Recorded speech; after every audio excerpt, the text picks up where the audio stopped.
Munir demi Keadilan oleh Elizabeth Fuller Collins. Jangan pernah sangsi bahwa sekelompok kecil orang yang berpikir dan berkomitmen bisa mengubah dunia. Bahkan, itulah yang senantiasa terjadi. Margaret Mead. Gerakan perjuangan HAM yang muncul sejak berakhirnya Perang Dunia Kedua selalu merupakan kerja dari sekelompok kecil orang yang berkomitmen seperti Munir. Awal mula gerakan itu bisa ditelusuri hingga kerja para aktivis selesai Perang Dunia Kedua yang mendirikan dua organisasi HAM internasional pertama, Human Rights Watch dan Amnesty International. Selama 50 tahun terakhir ini, di berbagai negara kelompok-kelompok kecil dari individu-individu yang gagah berani mendirikan organisasi-organisasi nasional maupun lokal untuk memperjuangkan HAM. Apa yang telah kita saksikan itu merupakan kemunculan sebuah gerakan masyarakat sipil internasional bagi keadilan.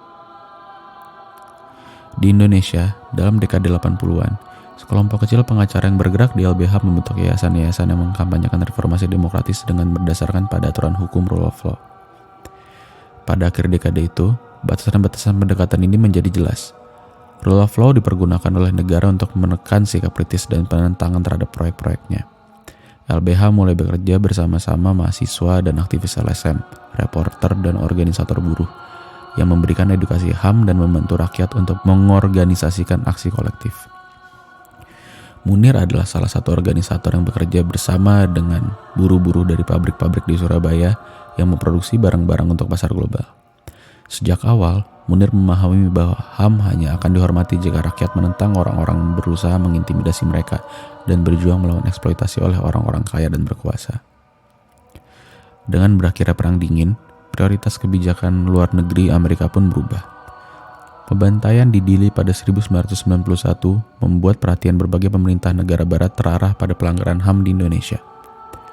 Hal ini memungkinkan organisasi-organisasi HAM internasional menekan pemerintah barat untuk menegaskan komitmen mereka terhadap HAM yang selama ini mereka gembar-gemborkan. Amnesty International dan Human Rights Watch Asia bekerja bersama dengan aktivis-aktivis Indonesia seperti Munir untuk memproduksi berbagai laporan penting yang mendokumentasikan pelanggaran-pelanggaran HAM di Indonesia. Namun, pemerintah-pemerintah barat dan organisasi-organisasi internasional yang mereka dirikan, World Bank dan International Monetary Fund, mendukung isu HAM jika tidak konflik dengan kepentingan ekonomi dan keamanan dari kekuasaan barat. Di Indonesia, World Bank membantu proyek-proyek pembangunan dengan hanya memberikan sedikit perhatian terhadap pengimplementasian pemerintah atas proyek-proyek ini dalam hubungannya dengan pelanggaran HAM atau dampaknya terhadap lingkungan. Pemerintah AS menolak menangguhkan Generalized System of Preference bagi penurunan tarif impor untuk Indonesia, meskipun pemerintah RI menekan perserikatan independen dan gagal mengimplementasikan jaminan hak-hak tenaga kerja.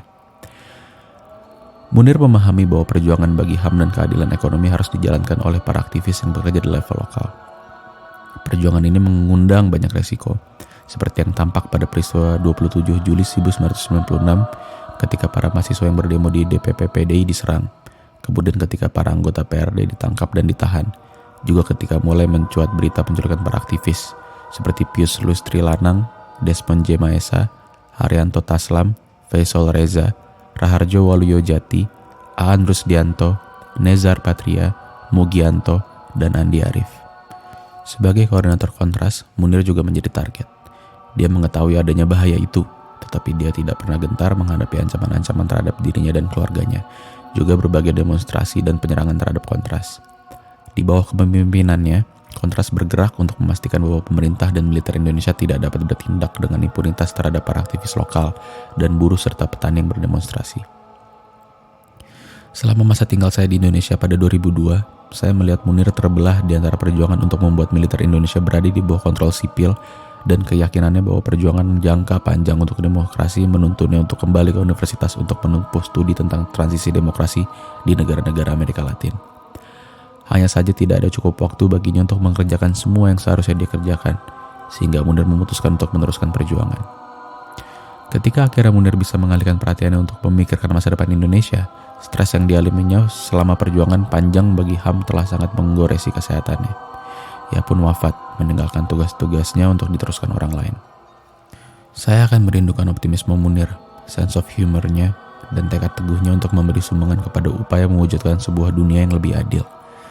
Menurut saya, para pahlawan dari abad ke-21 adalah individu-individu yang berhasil menemukan cara untuk menggerakkan perjuangan tanpa kekerasan melawan ketidakadilan dan penyalahgunaan kekuasaan. Contoh orang-orang ini adalah Gandhi, Martin Luther King, Nelson Mandela, dan Mahmud Muhammad Tala. Nama-nama aktivis reformasi bisa ditambahkan dalam daftar ini.